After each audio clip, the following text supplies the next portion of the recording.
Welcome to The Best, where we find the best product in its category. On this episode, we're looking for the best video game console.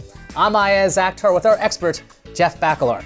We're going to judge these consoles on 5 different factors: exclusives and library, ease of use, feature set, value, and how future-proof they are. Here are our 4 competitors. The Nintendo Switch, the Xbox One, the PS4, and the PC? Okay, Jeff, there's no need to justify the big 3, but why are you including PCs in this? Well, I think PC gaming is very much a thing that needs to be discussed when you're talking about options for playing games. Yes, you can just buy a console that, works, you plug it in, it works, it plays a game, no problem. But we should not discount and not consider the entire sort of gamut of what PC gaming has to offer.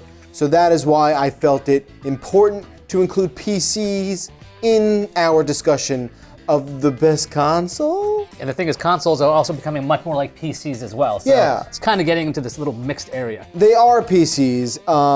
There's no two ways about it. Even Xbox, and we'll get into that further on in the future-proofing category, but they're all very much PCs. So for that reason and many more, that's why it's here. Our first round is exclusives and library. Jeff, what are you looking for here? Just like sheer volume, quality, quantity, which thing?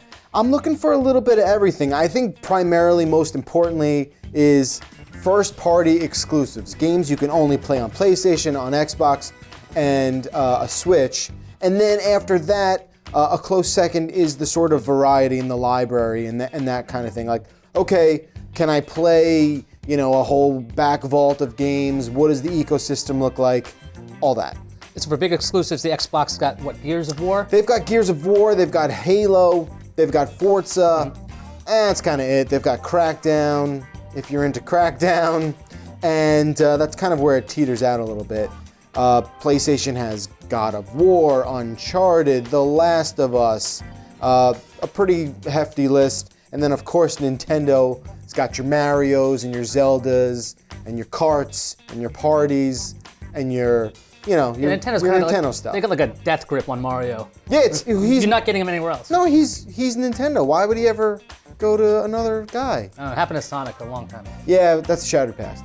So in terms of PC gaming, kind of rarely will you find a game that's only on PC. I mean, I think some of the indie stuff, every now and then you'll see something that you can only play first maybe on PC. But big AAA kind of titles don't usually, not never, but don't usually just land on that platform. So, that said, PC library is enormous, essentially endless, so definitely gets points for that. All right, so how did our competitors fare? Okay, so for this category, it's tough to look beyond the fact that PlayStation 4 has the best console exclusives for this current generation that we're kind of sunsetting right now. No two ways about it. You look at that compared to what Xbox was able to offer, and it's just not there. I mean, they weren't really able to put together a compelling list of console exclusives. Don't get me wrong, they're there. They just were not system-selling games. There's a lot of indie games you could play on Switch. Their entire store is filled with affordable, great games that maybe you can only also play on a PC. So for that, that's why we're giving some points to the Switch as well. So the winner is the Sony PlayStation 4. Winner. With Nintendo and the PC kind of in second place or third place. Yeah. With the Xbox way in the basement. Just in the back. Just didn't do a great job. I think that's going to change maybe moving forward. But for this generation, I'm sorry, Xbox, you're in the back. All right, let's explain why Jeff is the expert when it comes to video game consoles. Jeff Bacalar is an editor-at-large for CNET. He's been here so long that he refuses to tell us how long he's been here. But we found some really old footage of him. What's going on, everyone? I'm Jeff Bacalar. Jeff has been playing games for over 30 years, hockey for almost 10, and nearly a month of experience with his new Jurassic Park pinball machine. In another world, Jeff would have been a world-class puck designer. That was a good bit, like 8-bit, 16-bit. Let's go on to round 2, ease of use. So for this, we're looking at the interface. What do we got, Jeff? Okay, what do we got? Well, I think the clear winner for me, is the Switch. It's like the easiest thing in the world to use. My 4-year-old knows how to use it. It's just simple. And, less is more with the Switch interface. So tell me which one is the least simple. Hot garbage. Oh, you're touching the Xbox One? Hot garbage on the Xbox One. People give me a lot of crap for this because they think I'm too mean about it, but the Xbox One interface is so bad. It doesn't make any sense. It's very clear that they had one sort of vision for it in the beginning, and if you look at what that console debuted at and where it's at now, you're talking about two very opposite ends of the spectrum, and they could never get it right. They could never right the ship. I'm sorry. Xbox One interface sucks. It's so bad. It's just bad. It's not fun to use. It's 2020. I still turn this thing on and I have very little of an idea what I'm really doing. And when I want to be like, hey, I want to look how far along this download is, but I also want to see the games that are ready to. It sucks. It sucks. Close second behind the Switch is the PlayStation 4. Okay. Because the PlayStation 4 is very logically laid out.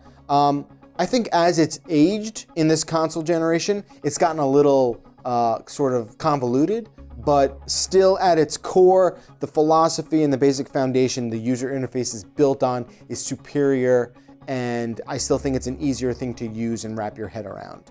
I guess if we're gonna put PC in this category, it's tough because, you just have to know a lot more information going into PC gaming. There's a lot of DIY in that universe. There's a lot of manual driver updating But not hot tweaking. garbage. But it's not hot garbage. It's been a thing for decades. Whereas, I'm sorry, it's a good console. I'm not mad at it. It's just that the UI is bad. So the winner here is the Nintendo Switch. It's limited, but that works to its advantage. On to our third round, other features / perks / online / catch-all, because we got to put all the features here. Jeff, where do you want to start with this? Because we've got lots and lots of different features for all of these boxes. Yeah, I think let's start with the best for me. This is anything that's not putting the game in or downloading the game and playing it. This is like the ecosystem, all the other features and sort of, supporting elements that make up this console. And I think for me, the Xbox One edges out everyone else because, an Xbox One has something called Game Pass, which is a really great subscription service that gives you access to a ton of archival software and new stuff as well. And you really can't beat the value that it provides. And I think for what it's worth right now, that other kind of side perk is the best offer. A close second for me is PlayStation 4. Its online sort of ecosystem is solid. It has a lot more sort of options. It's got something called PlayStation Now, which is its streaming game service, but you can also download those games as well. It's maybe not as substantive as what you're getting with Xbox Game Pass. There's also PlayStation Plus, which is what Xbox Live is to Xbox. That gives you some free games built in, and it's not what it once was. I think the overall, presentation that Game Pass kind of has right now is the better kind of package, if that makes sense. How did Nintendo do? Nintendo's good. It's just not. There's just not a lot there. It's super cheap. It's like $20 a year for their online, package. You get some of those NES, SNES games. You can play games online. There's just not a lot there, but it's so freaking cheap that you're like, whatever, it's fine. Like you said, $20 a year. You can put that together if doing that is important to you. You're also not going to miss much without it, so don't sweat it. I didn't put PC in this category because it's a PC. You're playing games on a computer. It's a computer. It just doesn't count. It kind of gets a bye for this round. They both have Xbox, PlayStation. They both have media apps. They have streaming apps. They're all there. You shouldn't be buying a console because one has the Netflix app and one doesn't. The winner of this round is the Xbox. Microsoft picking up a win here. Let's look at value. The Nintendo Switch, the Xbox One, and the PS4 all started around the same price, but you can get more expensive variants if you want. Then with PC gaming, you're talking about spending as little or as much money as you want. Where do we start, Jeff? Let's start with the Switch. Like you said, it's $300, which when we just checked before, I was like, really? It's $300? But yeah, you know what? It's because there is a lot of value there. It is a hybrid console. It plays docked. It plays on the go. That is neat. I think, investing in again, we're talking about it right now in 2020, investing in a PS4 or an Xbox One at this moment in time does not make the sense that it probably makes to go with the Switch, because it is very much in the middle of its life cycle, where these two guys are just about done. And I think when you look at the games, you look at the games that are already out, the games that are coming down the road, it just makes more sense for what you're getting for your money with Nintendo Switch. If you find a great deal on one of these guys, I'm not gonna say don't do it, but don't forget, this upcoming holiday season, we're getting sequels. And when you look at PC in terms of value, I mean, it's always a good time to buy a PC. You're never gonna have to worry about catching something towards the end of its lifeline. Sure, the GPUs go through cycles and refreshes, so you might wanna keep a little bit of an eye on something like that, but you know that you're gonna be okay because you could always one day down the road refresh that GPU, refresh the hardware. So the value for PC should not be discounted. So the winner of this round is Nintendo. It's got a future of some kind. Speaking of futures, let's go to the final round, and that is future-proofing. Now, both Microsoft and Sony, as you've mentioned, have announced their plans to introduce the next generation of their consoles, the PlayStation 5 and the Xbox One Series X. Is that the name of it? No, it's just Xbox Series X. Oh, that's not confusing at all. No, they're dropping the one. You're right, it's confusing. All right, so let's talk about which one of these consoles actually has a future that they can look forward to. So this might be a controversial take, but I think it's the correct answer. In reality, a PC is the most future-proof thing you can get, because essentially you can have a PC for a decade if you keep refreshing it and swapping out parts, or even longer. So I think if you're just looking at, if you want to get invested in gaming and you want to make that commitment, a PC will always have that kind of flexibility in the future. With the other consoles, it's a little tougher.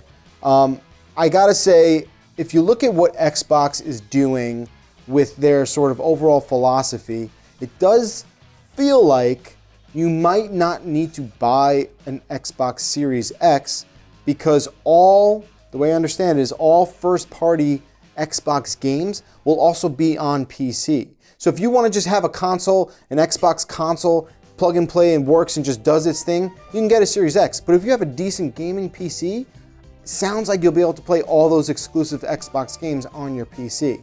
It's not really exclusives then, they're on two platforms. They're Microsoft exclusives, because you're using it on Windows or you're using it on Xbox. That's really what it comes down to. Future-proof with the PlayStation 4, it's a little dicier. Their mentality is much like, hey, PS4's door is closing soon, then there's going to be PS5, buy new PS5 games. It's safe to assume you will be able to play PS4 games on PS5. It's also safe to assume there will be some sort of legacy backwards compatibility that they kind of shoehorn in to, sweeten the overall deal. But I think that does a good job of explaining the two kind of mentalities of where Microsoft's going and where Sony's going. So where's Nintendo going? Nintendo is going in Nintendo land. I think, look, Switch is in the middle of its life cycle. There will be a new one. There'll probably be a step up at one point where it's like a little faster, a little bigger, a little better performing. So, I think you don't have to worry too much about the next one of this, that you can't play, the Switch 2 games on this Switch. I think it's a safer sort of bet for the immediate future. But again, if you're looking long term, PC is the way to go. Look at that. The PC gets the win as the most future-proof of the competitors after all 5 rounds of competition. The best console is the Nintendo Switch. Let's recap. Here's what makes the Switch the winner. It has some of the best exclusives like Mario. It's got a future unlike some of the other guys here. Plus, it's pretty affordable. Jeff, is the Switch the console for all people? Well, no, it's not for everyone. I think it's for most people. I think the Switch is a perfect complementary console. And that's going to sound like, what the hell are you talking about? You just recommended a Switch. But it is like the perfect, kind of side console for whatever your main kind of thing is. I do think everyone should also consider a PC for gaming. So let's say Switch is my number one, PC is my 1A. PC will always have an infinite amount of games to play. The only caveat being, you do need to be a little savvy to sort of own one and stay up with what it's like, the demands of gaming on a PC. If you really stay up on PC gaming, it's gonna look better than anything else out there, depending on how much you're willing to spend on hardware. So yeah, Switch number one, PC 1A. I think the Switch is a perfect complementary console. And that's gonna sound like, what the hell are you talking about? You just recommended a Switch. But it is like the perfect, kind of side console for whatever your main kind of thing is. To that end, it's kind of all you need if you just want to get access to a ton of indie stuff, a ton of great first-party Nintendo titles. It's never going to not have anything to play on it because, like I said, it's already halfway through its cycle likely, and it has an insane amount of games to play. The library is very, very compelling. So I love the fact that it's a hybrid. I love the fact that you take it with you on the go. Playing AAA Nintendo titles on the train, on my commute, has been totally life-changing. Switch is the best console right now. Thank you to Jeff and you great viewers. Let us know what you think of the results. We love hearing from you. From all of us here, we wish you the best.